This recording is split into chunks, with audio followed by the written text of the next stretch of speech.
Welcome, and thank you for tuning in. You're listening to the Beyond 50 radio program. I'm Daniel Davis. Heart disease. That's something that we all dread when we hear that. It's right up there when you hear about cancer as well. You think to yourself, oh my, what do I do about this? Well, you might discover that if you can find out that there are more ways that heart disease can occur, might even find more ways that you can prevent it. Joining us here on the Beyond 50 radio program today is Mark C. Houston, author of the book, What Your Doctor May Not Tell You About Heart Disease. It's a revolutionary book that reveals the truth behind coronary illness and how you can fight them. And Mark C. Houston is the Associate Clinical Professor of Medicine at Vanderbilt University School of Medicine, and he's also the Director of Hypertension Institute and Vascular Biology at St. Thomas Medical Group at St. Thomas Hospital. I'd like to welcome the Beyond 50 radio program today, our guest, Dr. Mark Houston.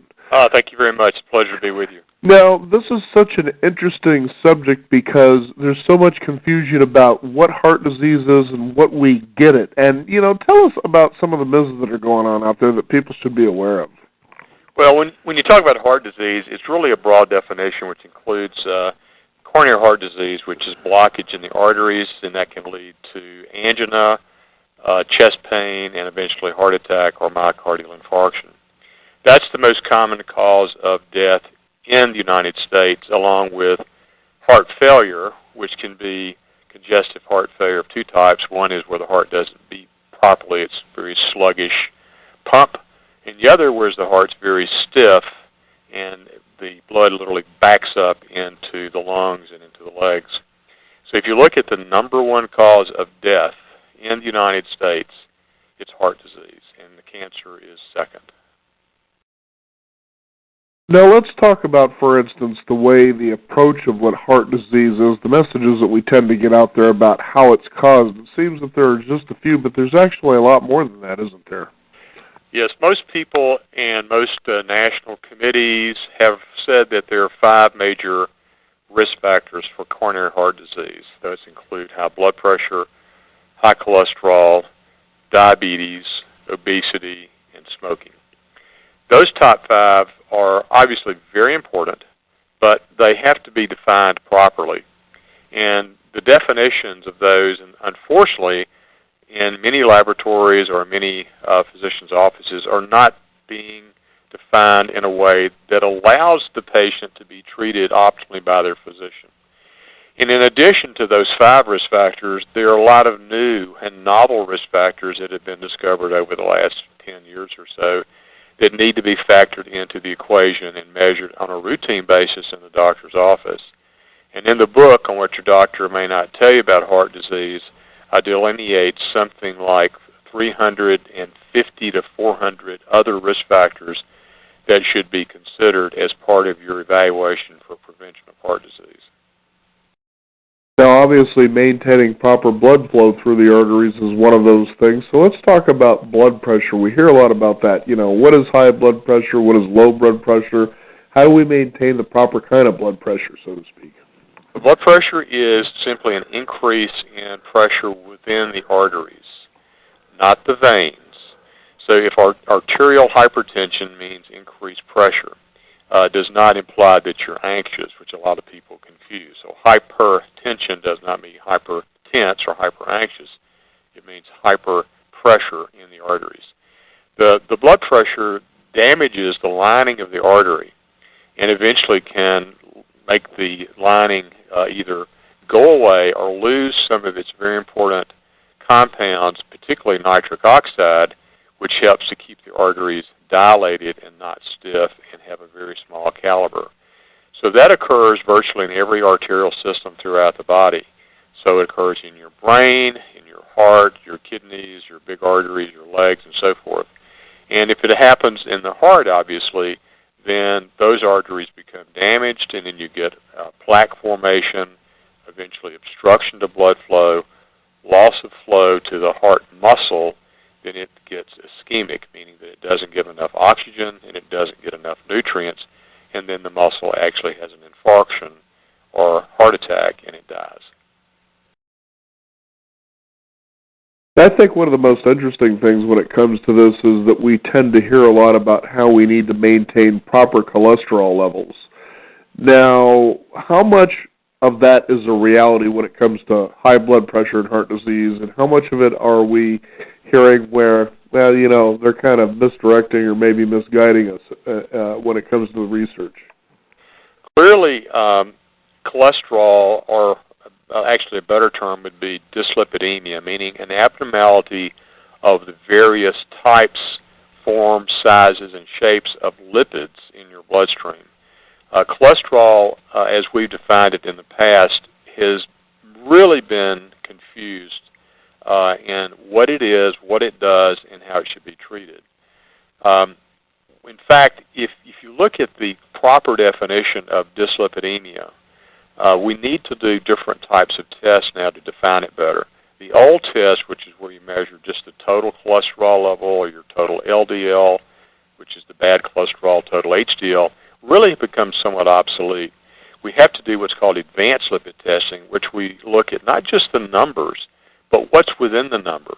So, for example, LDL cholesterol, which is the one that causes all the havoc in the arteries, there are different sizes, different numbers, different shapes, and some of them are not particularly bad in inducing heart disease, where the other forms are particularly bad. And the worst type of LDL cholesterol is a very small LDL, where you have a lot of them, called LDL particle number. And that's what we measure in the Hypertension Institute routinely, is advanced lipid testing. And then you have what's called the cleanup crew, and that's really your HDL cholesterol. But it's different, again, different sizes and different shapes. And not all of the HDL is that beneficial. Some are bigger, some are more likely to work, that is, they function better. So when you measure HDL, you have to know what size is it, how many particles do you have, and probably even more important is, does the HDL actually work? And that's called functional HDL as opposed to dysfunctional HDL. Now, it's fascinating because a lot of people understand that diet is one of those things that we can certainly help to prevent heart disease with. And, one of the things they talk about is cutting back on things such as sugar, such as salt, flour, things such as that. And you also certainly give ways that you can go about cutting back on sodium without cutting back on flavor. But, are these things as dangerous as they make them sound, or is it about just try to avoid quantities, whatever the case may be? What should we be doing about this? Well, clearly, a optimal and proper diet is one of the key ways to prevent heart disease.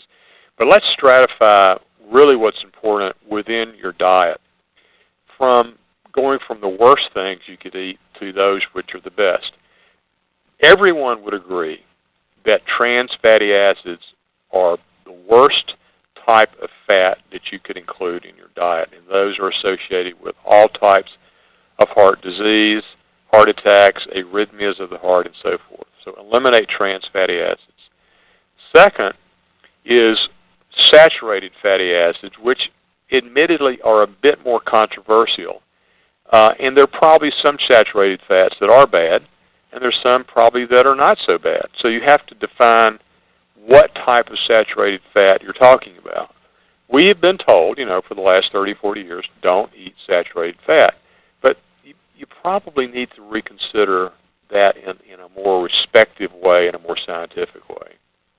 So those two fats are the ones that people talk about. But honestly, there's two fats that are very important to prevent heart disease. These are the good fats. So monounsaturated fats are things like olives, olive oil, and nuts, very beneficial for reducing heart disease. And that was shown in the Mediterranean diet, where we got almost a 30% decrease in heart attack risk by consuming a Mediterranean diet that had a lot of these compounds. And then the other very good fat is omega-3 fatty acids. These are also called polyunsaturated fats. In the lay term, people call them fish oils. But, you get them from lots of different sources, particularly cold water fish. You can get them as a supplement and other foods. So those are the four fats. One very bad, one maybe bad, but two that are very good. But trumping probably even the fat story is the carbohydrates. We've learned recently that refined carbohydrates, starches, sweets, and sugars have a huge impact on heart disease, diabetes, insulin resistance, and so forth. So what we're trying to do is restrict these refined carbohydrates in the diet and use more in the way of complex carbohydrates. So more vegetables, for example, more fiber, but stay away from white food like bread, pasta, starches, and white rice, and all the desserts and sweets and sodas, which have really a negative effect on cardiovascular disease. Now, you talk about in your book about preventing blood sugar and insulin from harming the heart. Tell us a little bit more about that, because I was really surprised that as you were describing that, especially when it came to diabetes, that there is damage occurring even in pre-diabetes, that by the time that you actually have diabetes, a lot of damage could potentially have been done before you may even be aware that you have it. Right. Every time you eat a refined carbohydrate, it typically goes into what's called a post-meal or postprandial change in arterial health. And there's a lining in the artery called the endothelium. So high blood sugar causes immediate damage to the arterial lining, and this is progressive over a period of time, so that a pre-diabetic state may exist for decades before the doctor says, oh, by the way, you're now diabetic. Well, you didn't become diabetic, overnight. It happened over sometimes 20 or 30 years. So there's different ways to monitor that in your lab tests, and we do that routinely. And we try to identify patients who are in the pre-diabetes state very early and correct their diet, get them to lose weight, exercise, maybe take some supplements, not necessarily drugs, and get their blood sugar parameters back into a normal range. I think it's mostly important to note here that what we really also need to consider is how to prevent or at least reduce inflammation, because that's really one of the big culprits, if not the single biggest culprit of why this all occurs, isn't it? Absolutely. Inflammation is really the key to cardiovascular disease, as it is to many other diseases. And the two partners that go along with inflammation are oxidative stress and immune dysfunction. So inflammation, everyone kind of understands that. It's like you burn your hand. It's red, it's swollen, it's inflamed, it's damaged. The other two, oxidative stress, simply means that when the body burns its protein, its carbohydrates, or fat, it does it very efficiently. But unfortunately, some of that process of metabolizing your food, they have a leak in the mitochondria, which is the powerhouse of the cell. And some of those little particles called oxidative stress molecules leak out, and they cause damage to the arteries. And then these two offenders, the oxidative stress and the inflammation, join hands, and they cause is an immune reaction, literally an immune dysfunction within the artery, and that sets off more arterial damage. So these three responses, we call them the three finite responses of vascular disease, are really the culprits that lead to the final disease that we call coronary heart disease and MI. Now, I'm kind of curious about this, because when we, there's always a lot of messages you were talking about earlier about, fats, that one day they're saying, these are good things, and the next day they're saying they're bad things, and it's about what kind of fats and that sort of a thing here. So let's talk about, as you describe in your book, that it's really not just one number when it comes to these things, is it? No, and for example, when you start looking at inflammation in the arteries, what causes it? Well, if you the high refined carbohydrate, high sugar diet, high starches damage the arteries through those processes, particularly inflammation. Trans fatty acids also damage the artery through inflammation. The bad types of LDL cholesterol are really small, dense LDL, that there's a lot of particles, very bad in setting off a inflammatory reaction, and then atherosclerosis in the arteries. So what you eat is mediating all these different finite responses. So the way you should think about this is that we have a lot of risk factors, maybe at least 400 risk factors for heart disease. So that would be what we call infinite insults that are in our environment. And those insults interact with our genetics, and then those genes express different types of molecules that relate to those finite responses: inflammation, oxidative stress, and immune dysfunction. And then those damage the arteries. So there's the connection, environment to genetics, to those three finite responses. And that's really the cycle through which you produce coronary heart disease. Now, when it comes to cholesterol, I know you just talked about that a little bit earlier, but how do you know whether the cholesterol is in the danger zone? I mean, are there symptoms or things that we need to look at?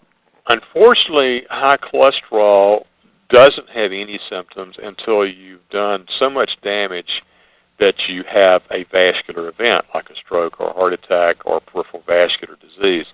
So the key is early detection and then prevention and treatment of the dyslipidemia. And the best way to do that, again, is advanced lipid testing, where you measure all the different types of lipids, and you measure the particle size, and you measure the particle number, and you measure whether it's functional or dysfunctional or if it's been modified. And that will give you the ability to predict how risk is involved in that particular patient for producing heart disease. Now, in the book you talk about antioxidants. We're always hearing about how antioxidants are very important for heart health. Is that true, or is that just kind of one of those things where it's just a little bit of a misdirection? Well, once again, you have to define the terms carefully. When you say antioxidant, you're talking about a whole host of things, and some of them are very beneficial, some of them maybe are not. Like vitamin C, different forms of vitamin E, coenzyme Q10. I mean, each one's different, and each one works in a different way. Each one has different effects. Some are better than others. So some forms of vitamin E, for example, are maybe not so beneficial, whereas other forms are. And you have to be very careful when you read articles and they say something like, antioxidants are proven to be of no benefit.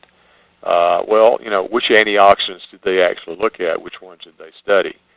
I'm a very strong proponent of using scientifically proven antioxidants or nutritional supplements, that's probably maybe even a better name, natural therapies for prevention and treatment of heart disease. And if you need to use those in conjunction with different medications and form a truly integrative approach to prevention and treatment of heart disease, that gives you the best option to actually help your patients, rather than taking polarizing positions of, I'm not going to believe in that particular antioxidant or that concept, or I'm not going to use drugs because I don't believe in using drugs. You really have to take a scientific approach and use what's really best for your patients based on science. Now, here was an interesting word that I hadn't heard of before, especially when it comes to things like heart health, but homocysteine. Tell us about that. Homocysteine is a compound that's been described for many, many years that is related to methylation. And methylation is related specifically to different types of B vitamins, like vitamin B12, folic acid, vitamin B6, vitamin B2, and others.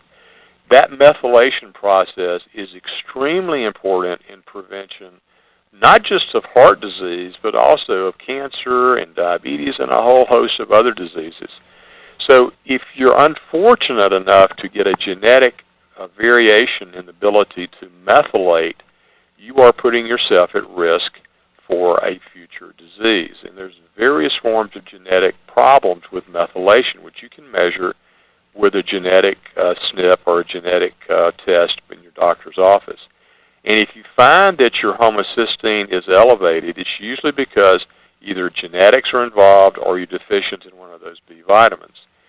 So as homocysteine levels tend to rise, they damage the arteries and have an increased risk of stroke, heart attack, and even kidney disease. Now, admittedly, there's confusion in the literature on how bad is homocysteine, and if you treat it, does it really help? But you have to remember that it's a matter also of degree. So the higher the level, the more danger. Lower levels may not pose a problem unless they're, over a period of 20 or 30 years. But you need to measure homocysteine routinely, and then you need to treat it. I like to keep the homocysteine level down around 8. Certainly if it gets over 12, the data would suggest it can be very harmful for the cardiovascular system. Now, again, it's really interesting, I suppose, the different opinions that are out there about what we should do. It seems like it's a push-me, pull-you situation, What is the kind of food that is best for heart health? How much and what kind of exercise should we be doing? Now, when it comes to exercise, I think the interesting point that you make, it was one I actually had a little bit of an argument with somebody many years ago. I thought, the best time, I think, to exercise was in the morning before you eat. They were suggesting, no, you should eat something first, then exercise so you have calories to burn. And I said, well, why I believe you should exercise before you eat is that when it comes time to eat and you're hungry, you'll realize you have just done something that feels good, so you'll tend to make healthier decisions when it comes to what you put in your mouth. Now, you talked about that in your book about why exercise in the morning, before you eat is important. Tell us about that and why. Yeah, the data on exercise is very clear. Morning is the best. It should be done on what's called a glycogen-depleted body, meaning you've burned up all the glycogen or starch stores that are in your skeletal muscle and your liver. And when you do that, it puts the body into a better metabolic profile to improve your cardiovascular conditioning, reduce your risk of heart attack, improve different hormone levels like growth hormone, testosterone, and lowers the bad hormones like cortisol and adrenaline. And by doing your exercise, stay well hydrated, and then as you deplete the glycogen and you get the muscle burn, then you can consume what we would call some sort of energy fuel to maintain your exercise capabilities during the exercise program. But you're not eating a lot of food here. You're basically consuming some water with some nutrients and maybe some protein and some types of carbohydrate just to maintain your energy level. And then after you finish your exercise program, then you go and have a very healthy breakfast with all the good things, the protein, vegetables, fruit, that sort of thing, so that you can supply all those nutrients into the muscle after exercise so it will perform better and the muscle will grow and be healthier. You also want to be sure that when you exercise in the morning, you do the right type of exercise and the right timing. The data, again, shows you should do resistance training first. That is where you're doing, weights, and then follow that with aerobic exercise. And, again, the type of aerobic exercise is best done with interval training, where you go really hard, really fast, get your heart rate up, and you back off, and you repeat that on multiple occasions over a period of about 20 to 30 minutes. I think one of the most interesting things that I read in your book, What Your Doctor May Not Tell You About Heart Disease, is that of lactic acid. I mean, here's something that's kind of gotten a bad rap, and as you get, it's about defining the terms properly about what it is. Tell us about that. Yeah, so when people exercise, the way you really get benefit to improve muscle physiology, get all those hormones that are good released from muscle to build muscle mass, make it more functional, is to get a burn in the muscle. And you want about a 5-second burn in your muscle with each exercise you're doing, and that gives you the optimal muscle physiology. It's really going to hurt, but the benefits are enormous compared to just, doing really not very heavy exercise. When you do that, you increase all the good muscle hormones. You have less cardiovascular disease. You sleep better. You have less stress. Your cortisol levels drop. Insulin levels drop. You improve your blood sugar, your cholesterol, your blood pressure. I mean, everything gets better. Exercise is one of the most amazing things you can do to promote good health, and it's cheap. It doesn't cost a lot of money to exercise correctly every day. I think a lot of times, too, that we tend to overdo it when it comes to when we discover things that are supposedly good for us. We want to go all out, do as much as we can, do the best we can, and so forth. And usually you get started with the best intentions, but of course you fade. Many of us experience that if when we set those New Year's resolutions, for instance. We decide we're going to get out there and we're going to jog a mile, and before you know it, a week's gone by, and it's, well, we're down to maybe a few blocks to, well, maybe I'll do it tomorrow. But, you know, it's interesting that you really don't have to push yourself that hard. In fact, I remember some years ago when I was interviewing someone on exercise, I said, you know, you don't have to run. That kind of jolts your body, but if it's something you like to do, then, you know, by all means do it, but be sure that you have proper warming up and so forth. But he says, just as easily, rather than running that, you know, mile, why don't you just go ahead and walk, you know, for 30 minutes to 40 minutes, whatever the case is. And I found that if I get out there and I walk at least every day, you know, for about an hour, especially around the neighborhood, as you were saying, you know, the amount of stress that reduces, it's just really amazing how simple that is. And as you said, it's cheap. It really doesn't cost anything but some of your time.